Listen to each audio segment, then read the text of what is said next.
So hello, everyone, and welcome to Annual Renewal Phase 2. This is the CSI Orientation. We'd like to thank you all for joining us. My name is Devontae Parker, and I serve as one of the Assistant Directors for Student Involvement. Hi, everyone. Thank you for joining us. My name is Maura Fox, and I am the other Assistant Director within the Center for Student Involvement. This is the first presentation for your Phase 2 of Annual Renewal Training. We will have a bunch lined up for you. We'll get into that at the end, so you kind of have an idea of what more to expect, but this is really part 1 of your Phase 2. And feel free to ask us any questions that you all have via email. Also, to definitely pay attention to all the information that's inside this presentation, because it's going to be very critical to keep your club active and successful throughout the year. Awesome. So to start things off, we first want to say we will be posting this recording on Engage along with the PowerPoint itself. So you can watch this video at any time. It'll be on our YouTube page as well. And then you will also have a copy of the PowerPoint for you to refer back to. So first, to start off, we'll just give you a short agenda. So we'll first be talking about what exactly is CSI, who the different staff members are within our department, as well as how we contribute to the AU community. We will then lead into all of the resources that you need in order to lead your organization, to become active and stay active within AU, and as well as a bunch of additional resources that you have as a recognized student organization. So there's a ton of information, like Devontae mentioned before, but we will be sure to end the presentation with notes on how you can stay connected with us and reach out if you have any questions. All right, so the first step to club orientation is meeting the CSI team. So we definitely want to make sure that you all know who we are, what we do, and how we can support you. Here's the CSI team. So who is the Center for Student Involvement? So the Center for Student Involvement is the hub for all the student experience at American University. CSI is home to student government, recognized student organizations, student media, fraternity and sorority life, and the Graduate Leadership Council. CSI is dedicated to leadership development, organization advising, and providing programming that helps to foster a sense of belonging for the next generation of change makers, which all of you are. So for some examples of different programming, you've probably heard of this at some point while you're at AU, but just to give you an idea of what exactly CSI does, we have a range of activities starting with the first week of each semester. We have what's called our week of welcome. So that's where you all get involved with our involvement fair. And we have a bunch of different activities during that time. We offer an event called Pups and Pumpkins. We have movie nights and guest speakers throughout the year. And then we also do new club registration, which is separate from annual renewal. We'll talk about that a little later on. We also have a collaboration with the Bridge during the first week in April, which is a pop-up series, which I'm sure you all went to because it was very successful this past year. Through CSI, we also have a fraternity and sorority life office, and they run the recruitment plans for each organization. And then we also end the year, of course, with the student government elections, and this being annual renewal. We started it during the end of this past spring semester and continuing it into the summer. So we are hoping to make this an annual basis around this time of year. All right, so we have our CSI cohorts. So first and foremost, CSI is the hub for involvement here on campus. Under the hub for involvement, we have programming. So programming consists of the Student Activity Council that serves as our programming boards here on campus. So our Kennedy Political Union, Students for Change, Student Union Board, and Spirit and Tradition. And then our student organization side, we have AUCC, Student Media, AUSG, and our graduate groups that fall under GLC. And then under fraternity and sorority life, we have that as a subunit, and then we have finance and operations, and that is how our team is broken down. So with all of that, we wanted to give you some faces with all of these names that we're showing you so you can get a better idea of who exactly you work with, but also understanding who else is in the office that you might be interacting with on a day-to-day basis. So first off, we have the Director of Student Involvement. That is Ayanna Wilson. She oversees everyone and everything going on within CSI. She's our go-to for really anything that comes up. And with that, we kind of have those 4 separate entities that Devontae mentioned previously. So first, getting into the student organizations piece, we have Asa Mack, who's the Associate Director of Student Involvement. He oversees myself and Devontae while also specifically working with student government. So he is the advisor for AUSG. And with myself and Devante, we'll go into a bit more detail about what specifically we oversee within student organizations, but we are your go-to advisors when it comes to anything that you are looking to work with on CSI's front. From the programming side of things, we have Alexis. He is our Assistant Director of Programming Initiatives. So he oversees the Student Activity Council and all of the programming boards under that. So any events that are going on, he is working directly with them. With our Fraternity and Sorority Life Office, we have Sam Easby. She is the Associate Director of FSL, and Nadir McCoy is the coordinator. And then on the finance and operations side of things, it is a small but very mighty team. We have Luz Patterson as well as Marcus McNeil. You'll be working closely with them as well as you go through the finance piece of being a student organization, but that'll be a separate training that you will have directly with them. All right. And as stated before, we have programming, and that serves our Student Activities Council. So our programming boards here on campus, and Alexis oversees that area. So the Student Activity Council is a student-run governing body for programming with the aim of creating an inclusive and diverse environment that offers a wide range of activities and events to enhance the student experience here at American University. So these programming boards include, as we stated before, Spirit and Traditions, Kennedy Political Union, better known as KPU, Student Union Board, better known as SUB, and Students for Change. On the student organization piece, we have 4 different cohorts that we work with. So we have AU Student Government, the Student Media Board, AU Club Council, which includes all of the clubs and organizations on campus, ranging from multicultural, performing arts, political-based, religious-based, professional, social engagement, and service fraternities. And then we have all of our graduate groups. So our Graduate Leadership Council oversees all of the groups, and within that we have graduate student councils, as well as other graduate-based groups. And on this slide, you will see that Devante and I do have those organizations all split up. So I specifically oversee student media, all of the GSCs, as well as the political, religious, and performing arts-based groups, whereas Devante works directly with AUCC, the GLC, and then also works with multicultural and professional groups, as well as service fraternities. So you have plenty of resources. We have split it up to kind of manage the numbers a bit better, but we always welcome you to work with either one of us at any point if there are additional questions you might have. We're really working as a team here, and we really value the input that each of us has in working with you. So definitely just be aware of who exactly your advisor is and how you can reach us. And up next, we have Fraternity and Sorority Life. So Sam and Nadir oversee that area.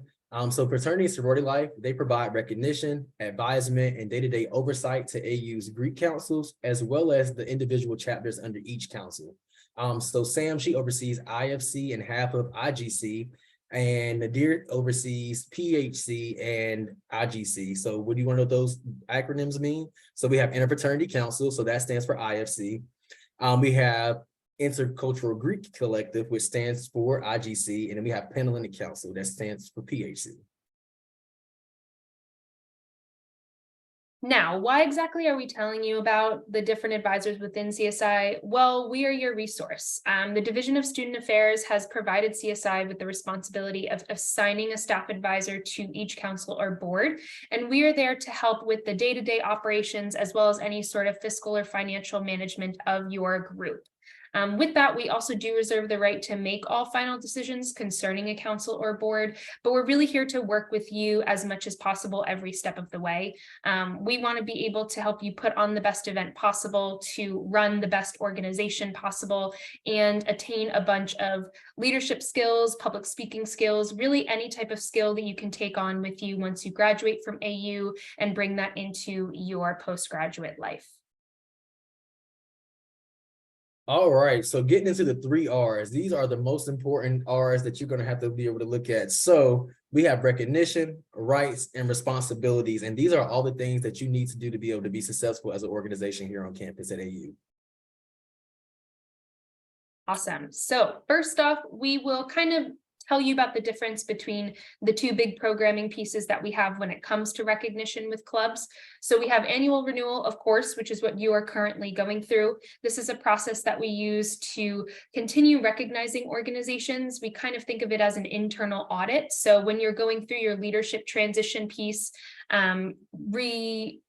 reorganizing or looking at your student roster, updating your organization constitution, and making sure everything that you have on Gauge is accurate, in addition to your club advisor, which should be a faculty or staff member at AU. We do this in 3 phases. So first is the re-registration process, which is still currently open. And then now that we've started this orientation, we are now in our club training process. And then at the end of the summer, before we get into the fall semester, we will have our involvement fair and week of welcome, which will give you a great opportunity to advertise your organization to other students and get more membership. So on the other side of that, we have what's called new club registration. I just want to note that this is a flyer from last year's new club registration. So these are not the official dates for this year. We will provide that information on Engage and via email once we have that. But we don't want to give you too many dates at once. Right now, just focus on annual renewal. But this is for essentially if you're looking to start a new club that you want to bring to AU. This is a process that we've developed in order to bring you onto campus seamlessly and provide you with all of the training necessary to lead you to a great organization. And then just as a note, recognition does not mean that the university supports or adheres to the views held or the positions taken by the recognized student organizations. Now on to club governance and funding. So undergraduate clubs are recognized through the Center for Student Involvement and supported and funded through the AU Club Council. Student Media Board, Student Government, and Student Activity Council are all supported directly by the Center for Student Involvement. Fraternities and sororities are sponsored by their national organization. And lastly, graduate clubs are recognized through CSI and supported and funded by the Graduate Leadership Council. All right, now we'll talk a little bit about what exactly are the benefits to being a recognized student organization. Well, we have plenty for you. So first off, you do have use of the university's facilities as established within each department, as well as access to our online space scheduling system known as EMS. We'll talk about EMS in a little bit, but it's nice to note that as a recognized organization, if you are looking to host an event, whether it be something as big as a large-scale gala or as small as a general body meeting, you are able to host that on campus in a room of your choosing.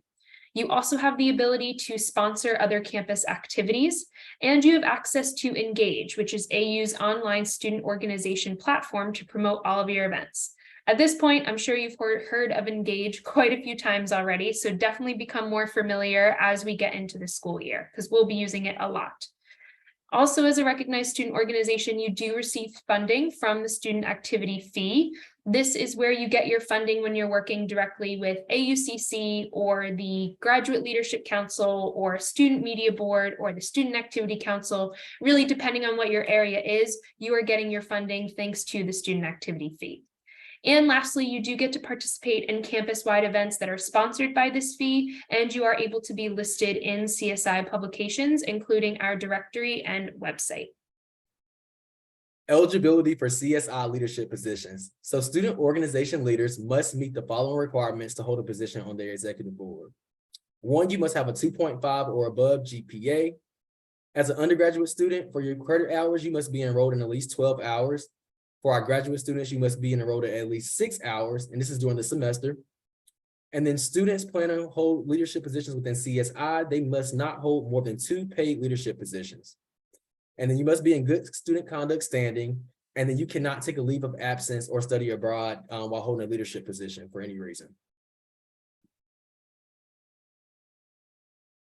So club accountability, this is kind of our terms and conditions slide. It's a lot of wording, but it's really here just to throw to you what are some of like the big fine print that we really want to make sure you understand as a recognized organization. So first and foremost, you must abide by all laws through federal, local, state, as well as our student code of conduct policies and any policies set forth by CSI or AU. You also, if you are recognized by an international or a national organization, follow those policies as well.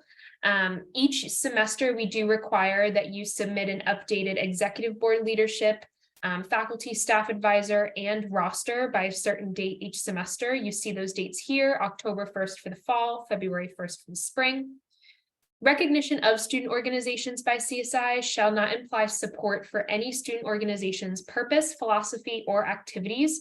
The university will not assume legal liabilities for any student organization's activities that have not been previously approved and follow university policy. And lastly, the use of the AU logo, wordmark, and signatures is restricted to AU colleges, departments, and administrative units. Student organizations may use the logo, but cannot in any way change the logo, wordmark, or signatures. And we have a link to those guidelines.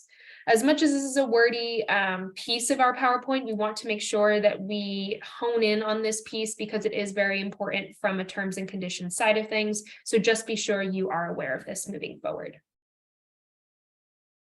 Up next, we have club resources. So these are all the helpful tools that you need for your organization, and you can be able to utilize these throughout the year.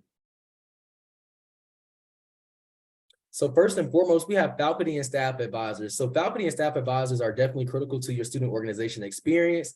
Every registered student organization at American University is required to have an advisor who is a current full-time faculty or staff or someone who is closely associated with the university. Advisors serve as mentors, counselors, allies, and liaisons. Here's are some best practices of being able to utilize your advisor to the best of your ability.